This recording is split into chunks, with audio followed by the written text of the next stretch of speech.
Olá, seja bem-vindo a mais uma aula aqui do professor Éder no canal Saber Física.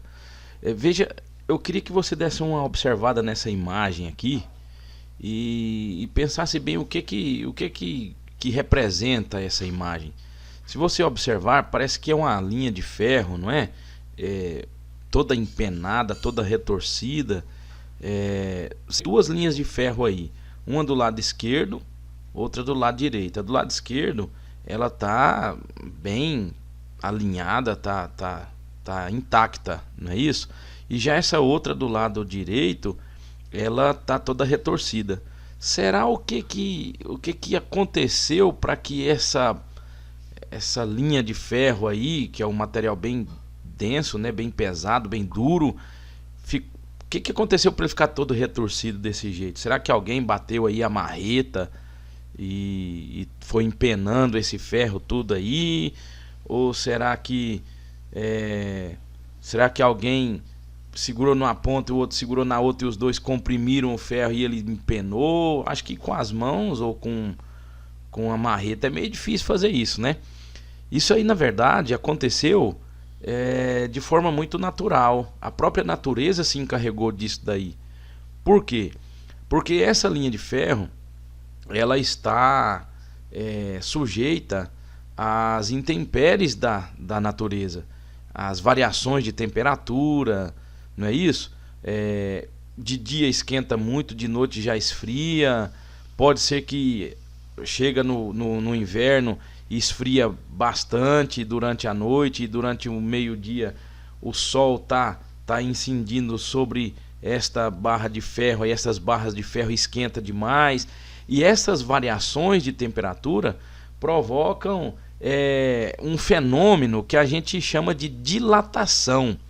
Quer dizer, a barra de ferro ela tende a crescer, a inchar. Eu vou usar um termo inchar, não é inchar, mas vamos só para ficar mais claro, ilustrar isso daqui. Parece que ela vai inchando, ela vai crescendo. Só que aí não foi feito um planejamento para que essa dilatação ocorresse sem trazer algum dano. Então essa linha de ferro sofreu uma variação de temperatura, dilatou e sofreu essa torção que vocês estão vendo aí. Se nós descermos um pouquinho aqui essa tela, nós vamos ver uma figurinha que eu acho assim interessante. Essa figura, olha só, ela vai dizer aqui para mim o seguinte: eu tenho uma barrinha azul aqui em cima, né? Essa barrinha que está aqui, ela tem um comprimento, vou chamar de L0 esse comprimento. Portanto, eu posso dizer aqui que o L0 é o comprimento inicial. Eu vou dizer inicial porque depois ela passa a ter um novo comprimento. Olha só, ela agora aqui embaixo. Se você observar aqui, nós temos uma vela que está mandando calor aqui para a barra. Então ela vai aquecendo. Ela tem aqui, ó, uma temperatura inicial. Então eu vou colocar aqui um T0, temperatura inicial. Depois que o fogo está passando calor, então vou até anotar aqui, ó, está transmitindo calor para essa barra, ela vai aquecendo, ela vai sofrendo uma alteração na temperatura. Ela passa a ter agora uma nova temperatura, um T. Vamos chamar de T, a temperatura final. Alguns livros chamam esse T0 de θ0. É a mesma coisa, tá bom? Outros chamam esse T aqui de θ apenas, tá? Então T0 e θ0 significam temperatura inicial. São as letrinhas da física, né, gente? A física usa muitas letrinhas para ajudar aí nos cálculos, né? T é a temperatura final e θ é a temperatura final também. Se eu fizer aqui, ó, θ menos θ0 ou T menos T0, dá na mesma. Deixa eu até apagar aqui e colocar T menos T0. Vocês vão ver que fica, ó, delta θ é T menos T0. É o intervalo de temperatura ou a variação de temperatura, tá? Você tem uma temperatura inicial, vamos supor, de 20 graus, depois ela sobe para 70. De 20 foi para 70. Quanto que subiu? Esse ΔT é a variação. É o 70 menos o 20 daria 50, vamos dizer assim, né? Tá, da mesma forma, eu posso olhar aqui agora a barra, ela passou a ter um comprimento diferente, ó, tá vendo? Ela cresceu, ela só tinha esse tamanho aqui, ó. Ela só tinha esse tamanho, agora ela passou a ter um tamanho que é maior. Ou seja, ela tem um L final, um L que é o comprimento final. E o tanto que ela cresceu é esse pedacinho aqui, ó. Esse pedacinho aqui ela cresceu. É o ΔL. O que é esse ΔL então?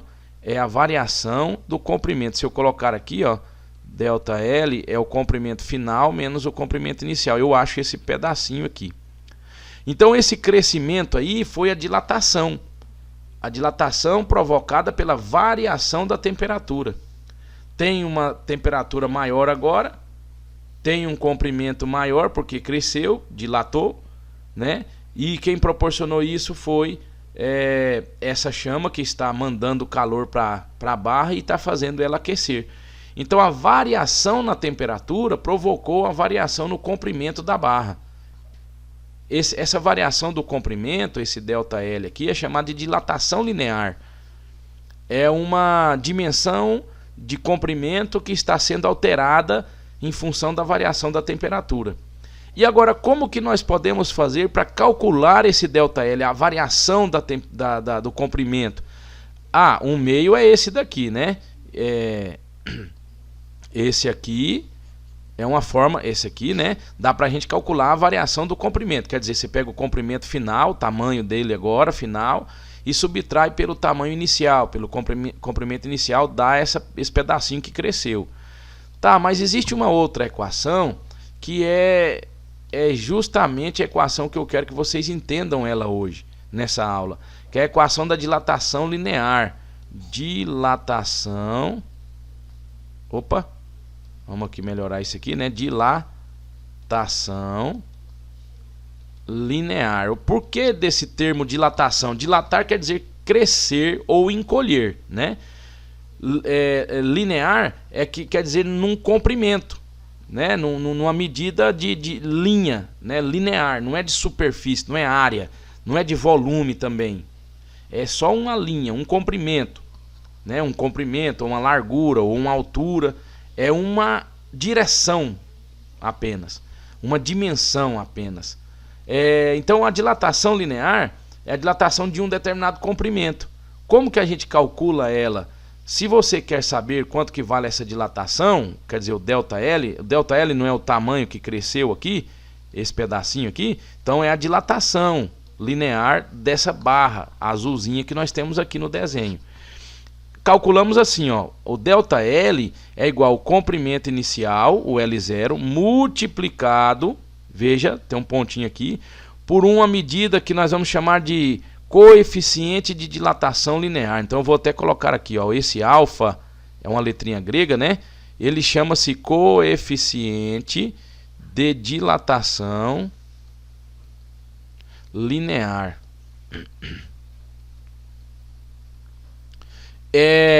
Cada material tem um coeficiente diferente. O ferro, o aço, o invar, o alumínio, o cobre, o ouro, a prata, o vidro. Cada material, nós estamos falando de materiais sólidos aqui por enquanto, porque a dilatação ela ocorre nos gasosos, ela ocorre nos líquidos, sem problema. Mas nós estamos falando aqui de uma dilatação que está acontecendo num sólido, né? Numa barra de ferro, por exemplo.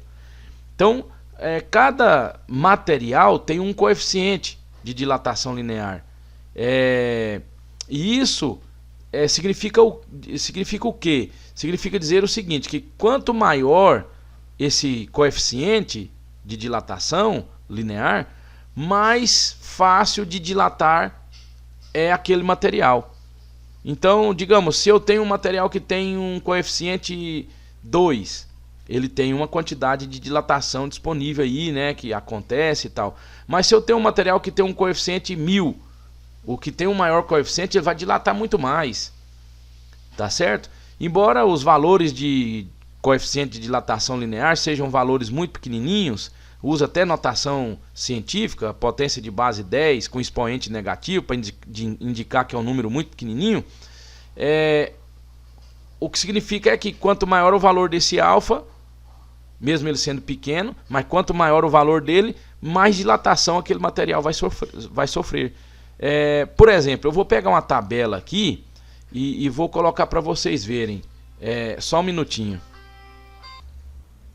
Aqui, essa tabela, ela está falando dos coeficientes de dilatação linear. Na coluna da esquerda, nós temos os materiais: alumínio, cobre, ferro, vidro e assim por diante. Na coluna da direita, nós temos aqui o valor ou os valores, né, do coeficiente de dilatação, esse alfa, né? Esse alfa, ele é medido em graus Celsius elevado a -1. Essa unidade aqui, ó, ela, daqui a pouco vocês vão entender o porquê dela ser assim, graus Celsius elevado a -1. Então o alumínio, veja só, o alumínio ele tem um coeficiente de 22 vezes 10 a -6 graus Celsius elevado a -1. Olha o vidro tem um coeficiente de 8 vezes 10 a -6. Olha o chumbo tem um coeficiente de 29 vezes 10 a -6 graus Celsius elevado a -1. Então, se nós falarmos aqui do alumínio, do vidro e do chumbo, o chumbo tem um maior coeficiente, é 29 vezes 10 a -6.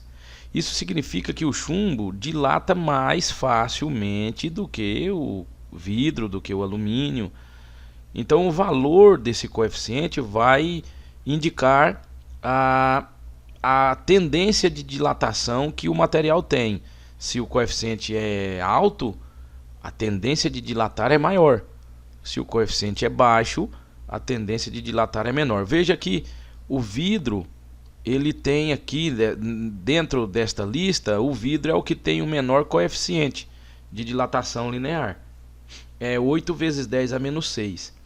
Então, essa grandeza, coeficiente de dilatação linear, acompanha o tipo de material, né? O alumínio tem o seu, o cobre já tem o dele separado, o ferro eu tenho um que é dele. A platina, olha para você ver que a platina também é baixo o valor do coeficiente de dilatação linear da platina. É tanto que os médicos usam platina, não sei se usa ainda, né? Mas usava muito platina para fazer algum reparo de fratura. Ficava ali a platina e se ela sofrer alguma variação de temperatura, a dilatação que ela vai sofrer é bem pequenininha e isso não vai danificar a estrutura óssea do paciente, né? Então, para cada material aqui a gente tem um valor de coeficiente de dilatação linear. Se as indústrias forem utilizar esses materiais aqui, eles já sabem se o material vai sofrer dilatações significativas ou não, com base aí no coeficiente de dilatação do material, né? Então agora nós vamos voltar lá na expressão matemática que vai ajudar a gente a compreender a equação que vai me ajudar a calcular a dilatação. Vamos lá. Deixa eu tirar essa tela daqui. É bem aqui que nós estávamos, né? Pronto. Então, eu disse para vocês aqui que o ΔL, que é a dilatação linear ou a variação de comprimento, ela é igual ao comprimento inicial vezes o coeficiente de dilatação e vezes a variação da temperatura. Então são esses três elementos aqui, ó, multiplicados entre si, que vão me dar o ΔL, né? Lembrando que o ΔL também é L menos L0, tá certo? Então se eu quero calcular o quanto que um material vai dilatar, eu devo olhar para essa expressão. Agora eu preciso que você me acompanhe aqui nesse raciocínio, ó, que isso aqui é muito importante. Vamos... Aliás, deixa eu tirar isso daqui, eu vou colocar aqui na tela. ΔL é igual, veja só, ΔL é igual a comprimento inicial, que multiplica por alfa, que multiplica por delta θ. Então, quanto maior esse comprimento inicial, maior vai ser o ΔL. Quanto maior o coeficiente de dilatação, maior vai ser o ΔL. Quanto maior for a variação da temperatura, maior o ΔL. Isso significa que, se eu olhar aqui para essa questão do comprimento inicial, eu vou fazer a observação que eu quero chamar a atenção aqui para vocês. Se eu tiver aqui uma barra desse tamanho aqui e uma outra barra desse tamanho aqui, ó, é nítido que a barra da direita é maior do que a barra da esquerda. Se as duas sofrerem a mesma variação de temperatura e se as duas forem feitas do mesmo material, a barra que vai dilatar mais vai ser essa da direita. Ela vai crescer mais aqui, ó. Ela cresce mais. É claro que ela cresce para os dois lados, obviamente, mas às vezes a gente coloca, para ficar mais fácil de entender, a dilatação só de um lado aqui. E essa aqui dilataria pouco em relação à da direita. Mas por quê? É o mesmo material, sofreu a mesma variação de temperatura. Por que uma cresce mais do que a outra? Por que uma dilata mais do que a outra? É por causa desse comprimento inicial. O tamanhozinho dessa barra aqui, comprimento inicial dela, e olha o tamanhozão dessa barra aqui, olha o comprimento inicial dela. Então o comprimento inicial vai fazer a diferença também, tá certo? Então isso significa dilatação térmica. Para calcular ela é só usar essa expressãozinha aqui, a dilatação linear, né?